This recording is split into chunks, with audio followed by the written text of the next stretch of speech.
Sorry ഇത്ത, ഇതൊന്നും എനിക്കറിയില്ലായിരുന്നു. ഇനിയിപ്പോൾ എന്താ ചെയ്യുക? എൻ്റെ ഭാഗത്തും തെറ്റുണ്ടെന്ന് എനിക്ക് മനസ്സിലായി. ഞാൻ ഇത്തയോട് പറഞ്ഞു. എന്ത് ചെയ്യാൻ? ആദ്യം അവനെ ഒന്ന് ഉണർത്തണം, പിന്നെ അവൻ്റെ ആയുധത്തെയും. എന്നാൽ പിന്നെ കാര്യങ്ങളൊക്കെ എളുപ്പമാകും. അതിനിപ്പോൾ എന്താ ചെയ്യുക ഇത്ത? നിന്നോടുള്ള അവൻ്റെ താല്പര്യം പോയ സ്ഥിതിക്ക് അതിനെ ഇനി നിന്നെ കൊണ്ട് വീണ്ടെടുക്കാൻ പാടായിരിക്കും. ഇത്ത പറയുന്ന കേട്ട് എൻ്റെ ബോധം പോയില്ലെന്നേ ഉള്ളൂ. ഞാൻ ദേഷ്യത്തോടെ ഇത്തയോട് ചോദിച്ചു, പിന്നെ അതിനുവേണ്ടി ഇക്കിനി ഒരു പെണ്ണ് കെട്ടണമെന്നാണോ നിങ്ങൾ പറയുന്നത്? എൻ്റെ ദേഷ്യത്തോടുള്ള ചോദ്യം കേട്ട് ഇത്ത ചിരിച്ചു. പക്ഷേ എൻ്റെ ദേഷ്യം അപ്പോഴും കത്തിക്കേറി നിന്നു. എൻ്റെ ഫിദമോളെ, ഇതിപ്പോൾ ഞാനായിട്ട് ഉണ്ടാക്കി വെച്ചതൊന്നല്ലല്ലോ ഈ പ്രശ്നം. നിങ്ങൾക്ക് വേണ്ടെങ്കിൽ വേണ്ട, എനിക്കിപ്പോൾ എന്താ കുഴപ്പം?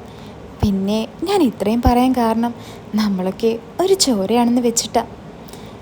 ഇത്ത ഒന്നും വിചാരിക്കരുത്, എനിക്കറിയാൻ പാടില്ലാണ്ടാണ് ഞാൻ ചോദിക്കുന്നത്. ഇതല്ലാതെ വേറെന്താ ഒരു വഴി? അത് മോളെ, ഞാൻ പറയുന്നത് നീ ഒന്ന് കേക്ക്. ഇത് ചുമ്മാ അങ്ങോട്ട് കളഞ്ഞാൽ പോരാ, അതിന് അതിൻ്റേതായ ഒരു പവറൊക്കെ വേണം. അല്ലാതെ കുറേ ചികിത്സയും ചെയ്ത് കുറേ മരുന്ന് വാങ്ങി കഴിച്ചുകൊണ്ട് ഒരു കാര്യമില്ല. ഓഫ് എൻ്റെ പൊന്നെത്ത, എനിക്കൊന്ന് അറിഞ്ഞൂടാ. ഞാനിനി എന്താ ചെയ്യുക? അതിപ്പോൾ ഞാനെങ്ങനെ നിന്നോട് പറയാ? നീ ആണെങ്കിൽ എന്നെ തിന്നാനുള്ള ദേഷ്യത്തിലാണല്ലോ നിൽപ്പ്. നീ ആദ്യം ഒന്ന് സമാധാനിക്ക്, എല്ലാം ഞാൻ ശരിയാക്കി തരാം. ഇത്ത പറ, എനിക്കിപ്പോൾ ഒരു ദേഷ്യമില്ല. അതിപ്പോൾ ഇനി വല്ലതും നടക്കണമെങ്കിൽ മൂന്നാമതൊരാളുടെ സഹായം എന്തായാലും വേണം. അങ്ങനെയാകുമ്പോൾ ആ ഒരു രസത്തിൽ വീണ്ടും പഴയ ശക്തിയും പകറും തിരിച്ചു കിട്ടും. പിന്നെ എല്ലാം നമ്മൾ വിചാരിച്ച പോലെ ഈസിയായി നടത്താനും പറ്റും. മൂന്നാമത് ഒരാളോ? അതാരാ? എനിക്കറിയില്ല. പക്ഷേ അതിനു വേണ്ടി ഇനി ഒരു പെണ്ണൊന്നും കെട്ടിക്കണ്ട. ഇതിനൊക്കെ പറ്റിയ അറിയാവുന്ന ഒരു കൂട്ടുകാരികളോ ആരെങ്കിലും ഉണ്ടോ എന്ന് നോക്ക് നീ.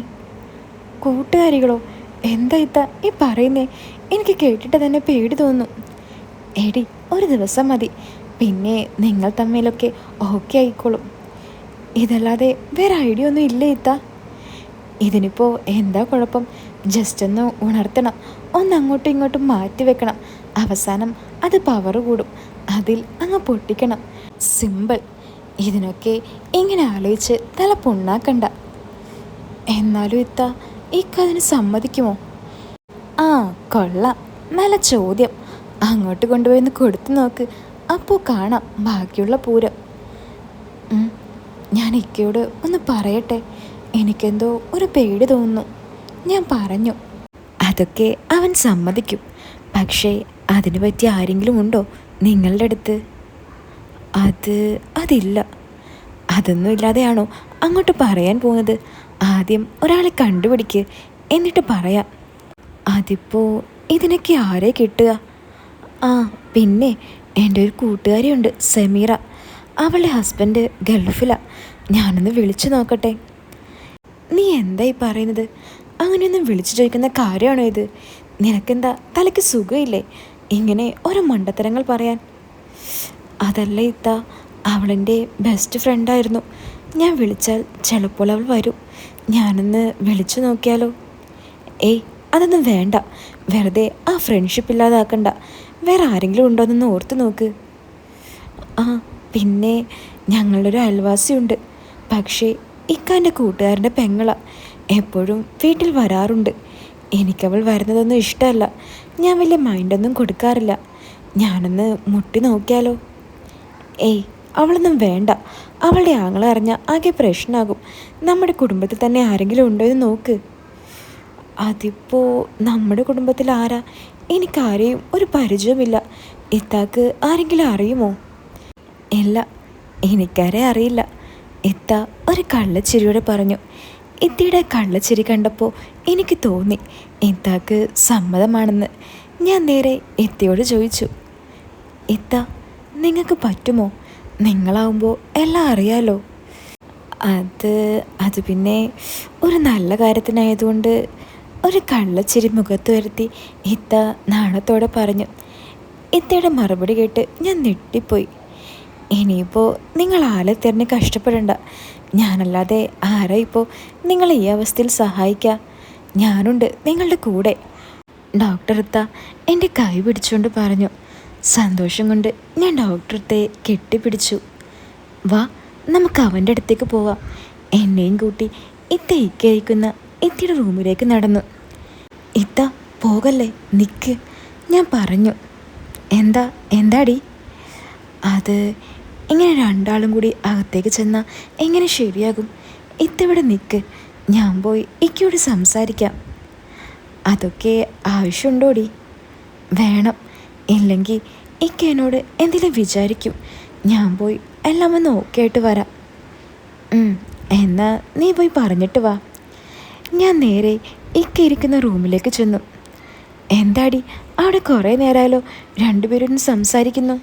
എന്നെ കണ്ടതും ഇക്ക ചോദിച്ചു. അത് ഇക്ക. എന്താടി, എന്താ നിനക്കൊരു നാണം? എന്താ നിന്നോട് ഇത്ത പറഞ്ഞത്?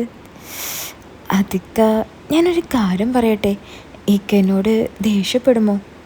നീ ആദ്യം കാര്യം പറ, ദേഷ്യപ്പെടണോ വേണ്ടിയോ എന്നൊക്കെ പിന്നെ തീരുമാനിക്കാം. അത് പറ്റില്ല, ഫസ്റ്റ് ദേഷ്യപ്പെടില്ലെന്ന് സത്യം ചെയ്, എന്നാലേ ഞാൻ കാര്യം പറയൂ. ഓ സത്യം, ഒന്ന് പറഞ്ഞു തുലയ്ക്ക്. അത് പിന്നെ ഇത്ത പറഞ്ഞു നമുക്ക് രണ്ടാൾക്കും അങ്ങോട്ടും ഇങ്ങോട്ടുമുള്ള താല്പര്യമൊക്കെ കുറഞ്ഞിട്ടുണ്ടെന്ന്, അതുകൊണ്ടാണ് നമുക്കൊരു കുട്ടി പോലും ഇല്ലാത്തതെന്ന്. അത് നിനക്കിപ്പോഴാണോ മനസ്സിലായത്? എനിക്കതൊക്കെ പണ്ടേ അറിയായിരുന്നു. എന്നിട്ട് എന്താ ഇതെന്നോട് നേരത്തെ പറയാതിരുന്നേ?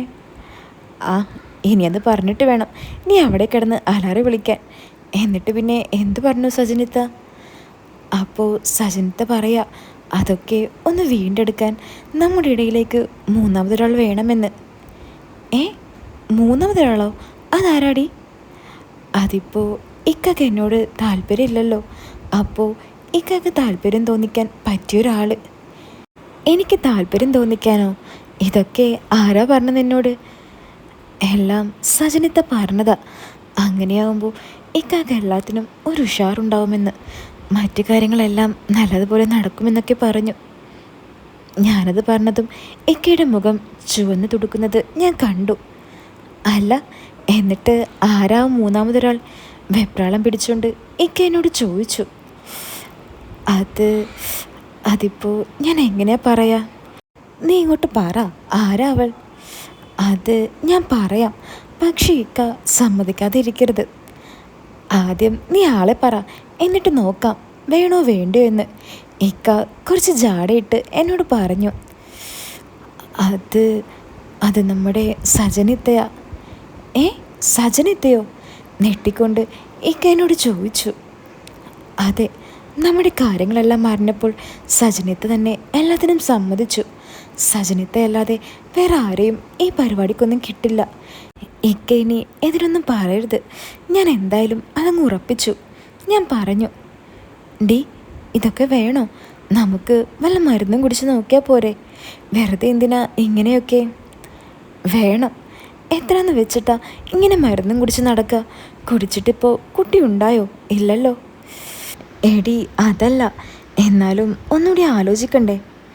വേണ്ട, ഇനി ഒന്നും ആലോചിക്കണ്ട. എന്തിനാ ഇങ്ങനെ ആലോചിക്കുന്നത്? ഒരു ഡോക്ടറല്ലേ നമ്മളോടിത് പറഞ്ഞത്. ഒന്നുമില്ലാതെ ഡോക്ടറെത്താ ഇങ്ങനെയൊക്കെ പറയുമോ? എന്നിട്ട് സജനിത്ത എവിടെ? ആ കഥകിന് പിറകിലുണ്ട്. ഞാൻ പോയി ഇങ്ങോട്ട് പറഞ്ഞു വിടാം. എന്തിന്? ഇക്ക ഒന്ന് മിണ്ടിയും പറഞ്ഞും എന്തിലൊക്കെ തുടങ്ങി വെക്ക്. കുറച്ച് കഴിയുമ്പോൾ ഞാൻ അങ്ങോട്ടേക്ക് വരാം. അയ്യോ, ഞാനെങ്ങനെ ഇത്തയോട്? എനിക്കെന്തോ പേടി തോന്നടി.